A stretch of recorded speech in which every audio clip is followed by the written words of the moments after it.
The future of the internet is self-hosted. The final version of the ad industry will not be interested in retaining you for life, but only up until your breaking point, where you are replaced by new eyeballs. This so-called industry has a fear. They are scared of going too far, too fast, and upsetting you. And I think the breaking point has already been reached, as people keep talking about RSS. RSS is very old technology, and in its current version there's little there, though it is extremely fast because the information lives on your computer. It presents all the things from all the different sources everywhere extremely uniformly. Here, you don't have to worry about setting the website to dark mode or changing some quirk. No, it's all the same interface under the same program. After all an article is some text with a title. One of the benefits that may not be obvious at first is that if you never look at one of the articles that you downloaded, it stays in your personal database on your local network as unread. Think of it as an email message from the internet. You can set an expiration date, or block the source, or filter it out, or just, read it when the internet goes out and you have no connection to the outside world. Another benefit, at least in a proper modern version of RSS, is you needing to consent to seeing ads, especially ads that are disguised as articles or videos, because they cost money to download. RSS, as the promise used to stand, has been deleted.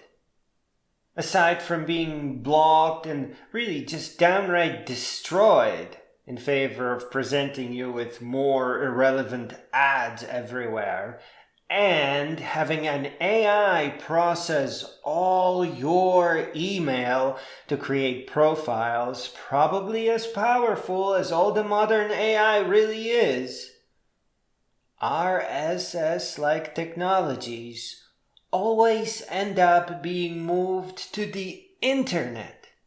Again, for ad revenue, for a cheap way to make money off of you with as little effort as possible.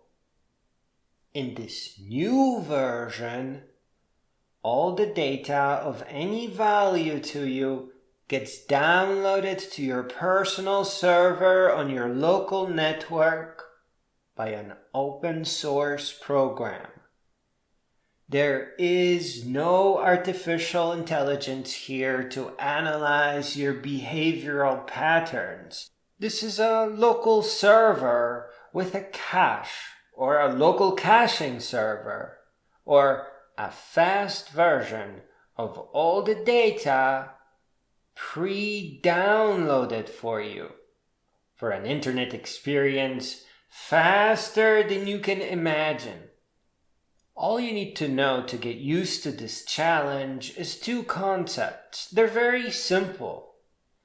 There will be a program smartly downloading whatever it is that you or your family is interested in 24/7. Let us think of this program as a software agent. These types of programs are actually very powerful. They may eventually take over for things that you don't want to change. For example, you can configure them to automatically vote on things for you. And though this sounds strange and somewhat dangerous, a software agent can be extremely powerful and extremely clear when communicating some message.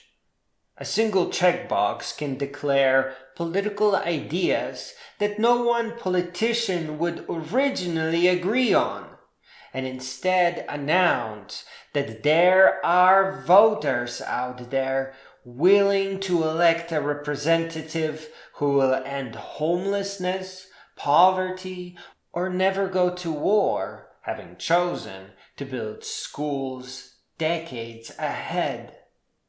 There's an opportunity here to put a check mark on universal basic income for young people born after a certain date, so that they can get a real education without needing to worry about student debt. This is not possible to do when you go out there to put a check mark on something that's already been pre-designed for you. Here, it is possible. You put a checkbox on something that moves you, not some professional politician that has lied all his life. But I think this century, any voting that your agent will do for you will be on a much smaller scale, just to see how it would all work out. For example, to receive ads, you will have to opt in. To watch marketing segments, you will have to opt in. This is your internet connection. To be alerted to low-scoring movies, you will have to opt in. To be presented with low-quality plastic products made to look like they are made out of metal, you will have to opt in. This is a very simple program to ride. It's called a web scraper and maybe an expert system.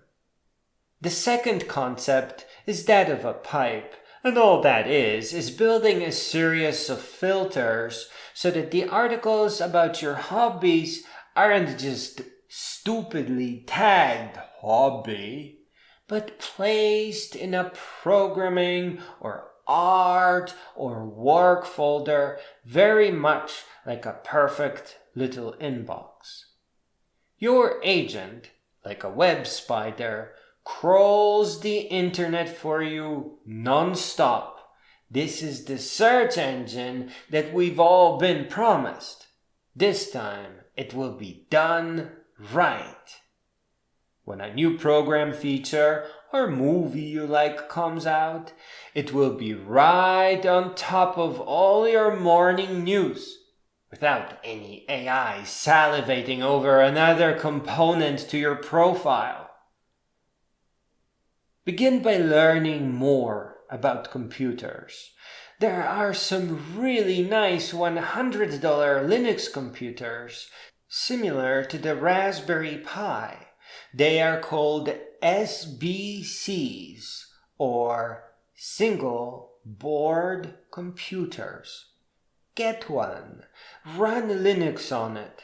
Learn more about web scraping, and not just filtering out junk, but filtering for information that is actually personally valuable to you, that you want to keep, that helps you in your work, that helps you in your research. These beautiful search engines that deliver perfect content are possible. They just need to run on our end, where the quality is more important than the stupid ads. Today, web scraping and RSS is in a pretty sorry state. But accept that as a challenge and begin working on your vision of such a self-hosted service. Keep artificial neural network technology away from you. It is too good at analyzing your profile.